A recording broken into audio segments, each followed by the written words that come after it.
Welcome to part 2 of our locking automatic chicken coop door. In the previous video we made this frame with the door that slides up and down very freely. So in this video we're going to be making the locking mechanism and doing a little bit of wiring. So let's get started. For the locking mechanism we're going to use this shape here. It's got this cut here, which is going to be where the lock actually happens. And our bolt and nut will be put here for a swivel. And then on this side there's going to be a rope attached.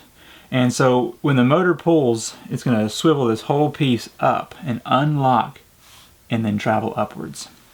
So let's cut this out and we'll use this same piece for the next ones. We have 2 of them.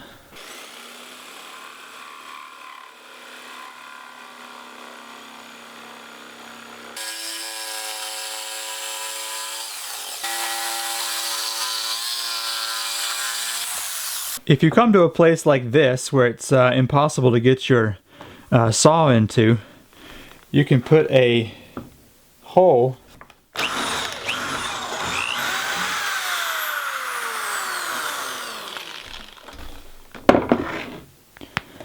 then you're able to get your saw into that hole to make that cut.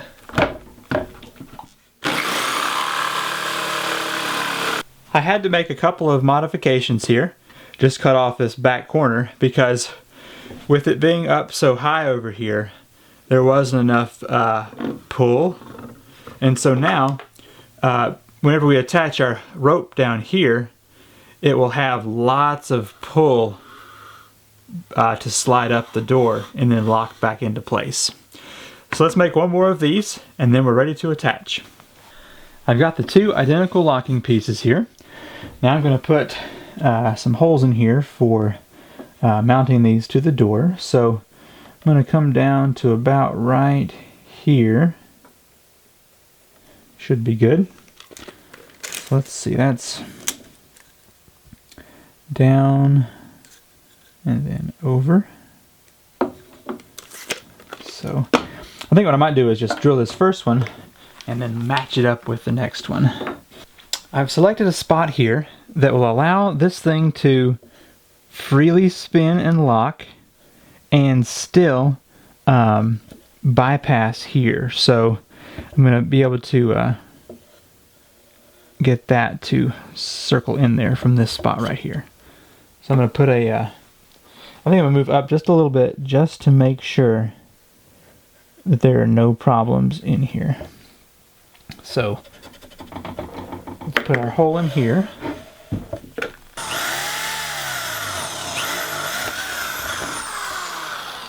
Okay. And then we'll measure that out and match it up here on the other side. Okay, so this is on here, not tight yet.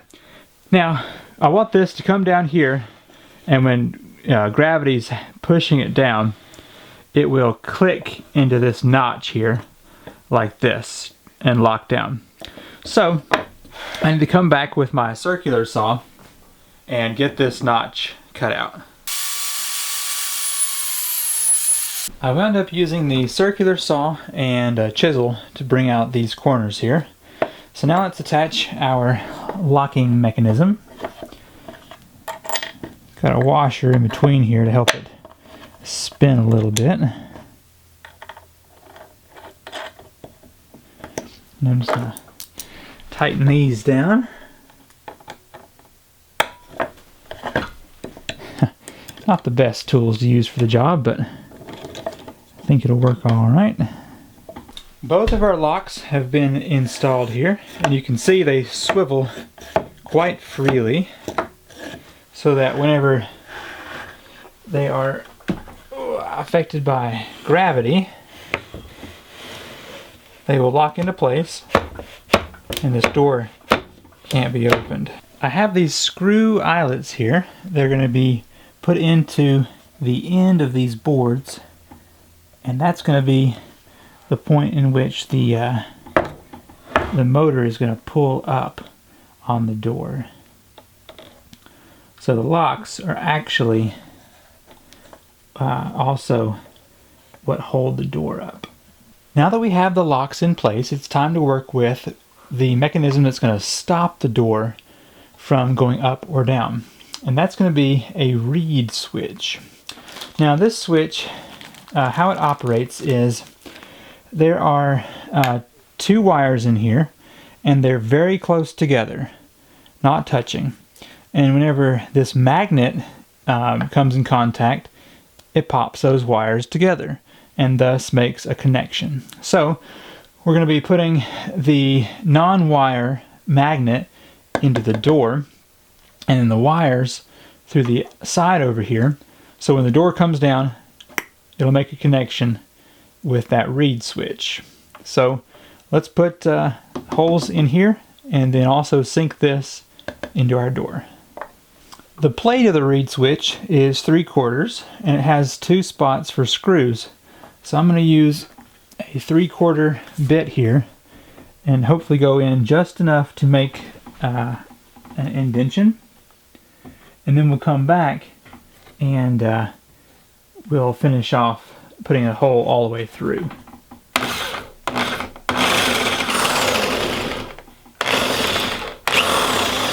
Okay, I got this switch installed with the wires and also got this one here on the end. And so now let's just slide these back together. So when it gets to this point right here, it will trigger the stop motion. And by that time, these have already fallen into place. And so now it stops here and then it's locked in. And so whenever the motor is flipped on again, these come up like this, and this pulls up, and then they will stop with another one of these switches. So I'll get that one in next here.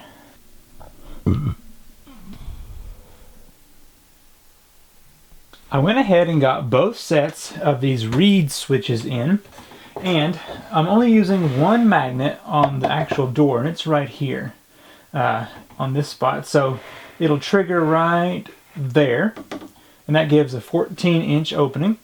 And then of course it triggers again right there when these engage. So now, in order to hide these wires, because you don't want things getting in the way, I found this piece of tubing. I guess it's a conduit for water or something, but I'm going to put this along here, and we're going to be soldering these wires together to run up along this board to our circuitry. So let's do that now.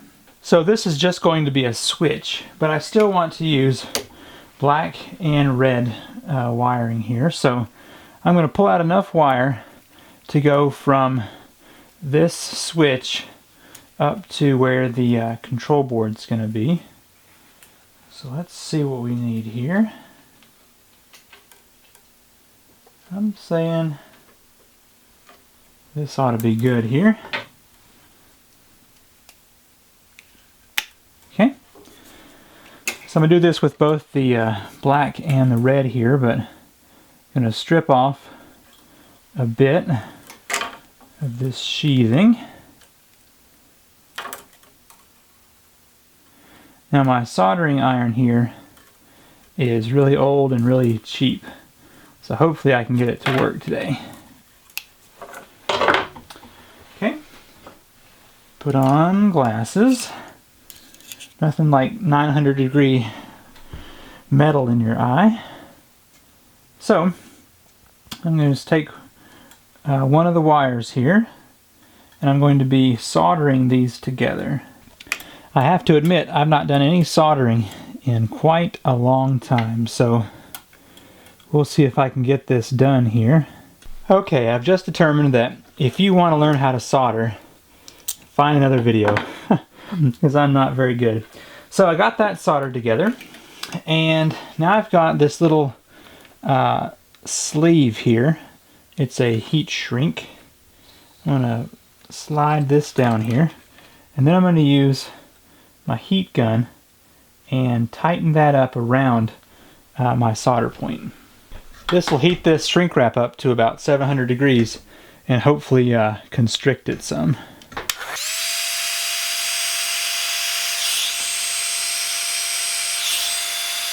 So that's one wire done. I'm going to solder up the rest of these, the other three, and bring them up to the top. And I'll use black for the other side of each one, but I won't bore you with showing that.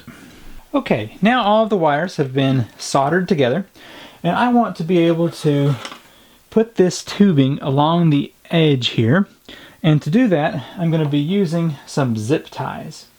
So I'm just going to put a hole through here all the way through, and that will give us something to zip tie to. So I'm just going to come in here and put a hole in.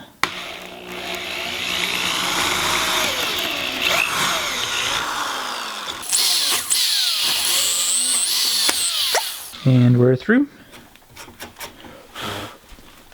So now I want to get these wires through the tubing here.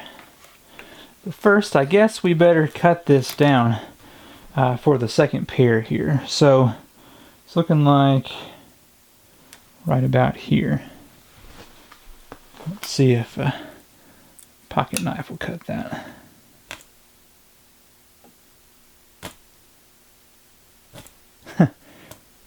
Perhaps not the most ideal, but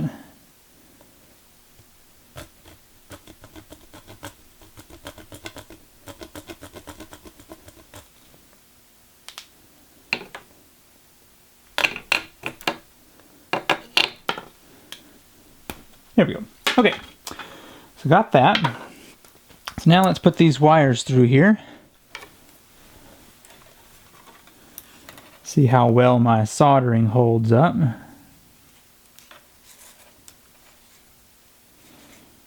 Kind of anxious to see if I'll be able to get all 4 wires in here on the next section.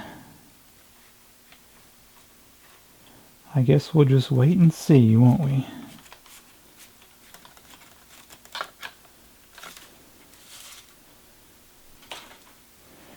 Yeah, that'll be nice. Hopefully it'll keep anything from getting to those, or have enough length to the zip tie to hold it down here.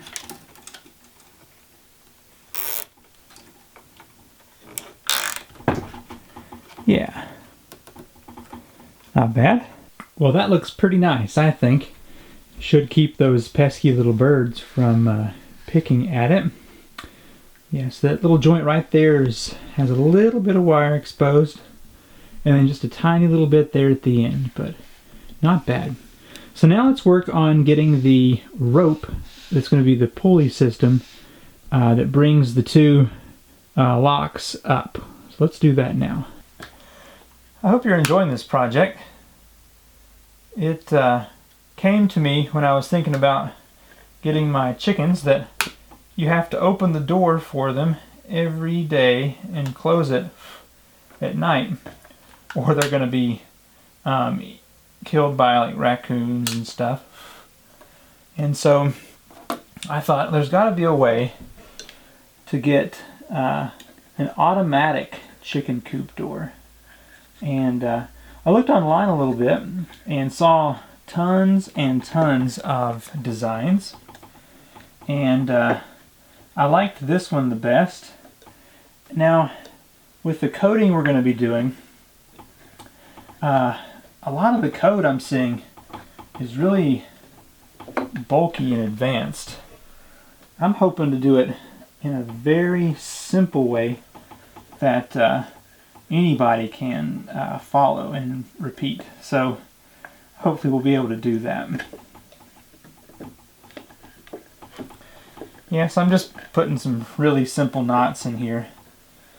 Okay, I have these locking mechanisms tied together.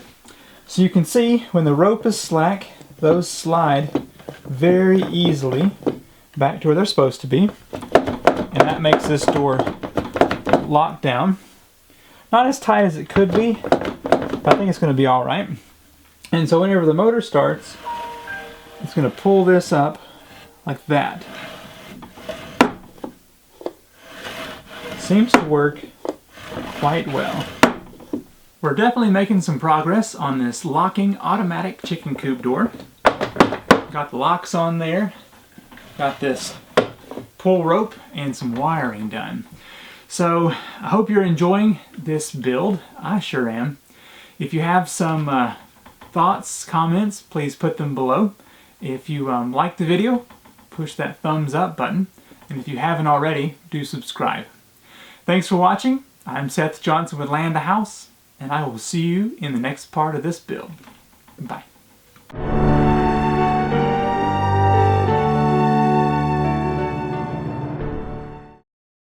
We're definitely making some progress on this locking. We're definitely making some progress on this locking automatic. Oh my gosh.